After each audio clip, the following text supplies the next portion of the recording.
wave coffee makers are doing very differently is that they're playing a lot with the roasting period. Right. The amount of time that the bean is getting roasted, the temperature. Right. You could say that they're generally doing a lighter roast, which, when brewed, is giving you a more fruity, sparkling. The body is a lot more lighter. Like, It doesn't leave gritty yeah. teeth behind. Yeah. It's got a very robust flavor. I think one of the biggest, and talking about this, Yeah. I experienced this in KC Coffee Roasters that I was mentioning. Yeah. By the way, guys, it's not sponsored by them or anything. Yeah, I'm just we- talking about my experience. Not that big yet. Yeah, Just the yeah. second video. Like hashtag Second not audio. spawn. Yeah, this is our second Not podcast. Yeah, but no. So No, this we is just want to give like, a shout out to some really cool people like who are doing Blue it. Tokai and all these guys are genuinely Yeah. some people who I feel like have been really great about especially with coffee. So in KC, I ended up like for the first time ever in my life ended up having a cold brew. Mm. And I had gone there with my cousin brother, and he really loves coffee, and I like he knows a lot more about coffee than I do. Yeah. And he is one of those coffee purists, I would say, Nice. who really Nice. makes well made, well Jake roasted, Peralta reference. well roasted coffee. Huh. Not just anything. So Correct. I had gone there with him, and this is like a really I don't know, it's deep in some gully. KC coffee. It's not easy to find. Not in easy to find. general. Blue Tokai though still has opened up a lot of stores. I think Easier to KC is find. also opening now. They so, have? yeah, but Did they open up a college? Oh my God, KC one. No, Lame. but yeah. So I ended up going and getting a cold brew. Then for the first time, I could taste more than just The burnt bitterness. bitterness right? of coffee. Right? I had a fruity note Yeah. inside that coffee, Correct. which was a very interesting thing because it felt like a very different. I would say a bit more strawberry-ish if I wanted to give that Okay. note a name. Right. A little more strawberry-ish with a dark truffle kind Wow. of taste, That's- which is an interesting that sounds combination interesting. to have in a coffee, right? Right. Like not something I would expect from Yeah. a coffee. And then if you have such great flavors, you don't Yeah. want to over roast. And cold brew is supposed to be really, really, really like out there black coffee that is Yeah. for people who really do appreciate coffee. Correct. And I am just a novice who's had like Nescafe every day in my life. Looking at you, Nestle.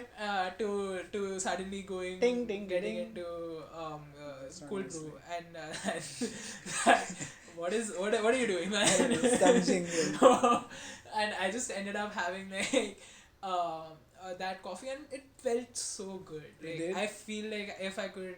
And they do sell beans separately if you really Correct. want to, ever. They sell coffee machines, coffee beans and all Right. those things if you ever really do want to buy it. Yeah, from so them. we're seeing like a lot more of people being.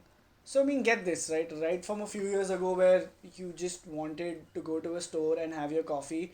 We've gone from that to instant coffee, and from that we've gone to somewhere around the same time period actually buying a grinder, buying your own beans, grinding them, and brewing your own coffee. So in a way, third wave coffee is sort of acknowledging the inner barista in each of us. Where we really want to be part of the whole food to folk supply chain, right? Yeah. And that's what really third wave is all about. It's about a more transparent supply chain where fair trade laws are being applied. Farmers are being personally the coffee maker sort of has a personal relation with the farmer.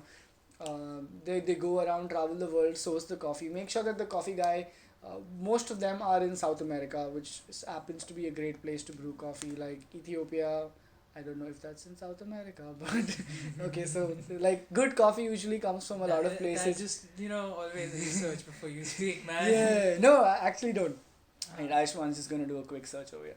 But yeah, good coffee usually comes from places like Ethiopia and Ecuador. You have It's in East Africa, my friend. Ooh. Africa. Right. So you have a lot of great coffee coming from Jamaica as You well. would feel like honestly, it's so Geography funny to say challenged. this. Geographically challenged. Geographically for sure. challenged. But interestingly, a lot of second wave coffee makers tried to play the whole geographical indication card. They had the whole Ecuador coffee and Jamaican coffee, and it sort of made people feel nice. Like it had it made people pick their coffee because it seemed different. Like you're buying coffee in India, but it's from Jamaica Right. or it's from Ethiopia, etc., etc. And that's what a lot of second wave coffee makers did, but it didn't work as, I mean, it did work for sales, but it didn't work enough to sort of ahead the taste of the coffee. Yeah. And that's where third wave really came in and said, hey, you know what, we're going to pursue this for the art. We're not here for the money. We're just going to do a nice light roast. We're more committed to preserving the flavors. Mm-hmm. Uh, right? So, I mean, No, and I can understand because there's so much more a coffee bean gives you than just that bitter caramelized taste. exactly. So, And you realize it once you actually start having that coffee, correct. that true to its essence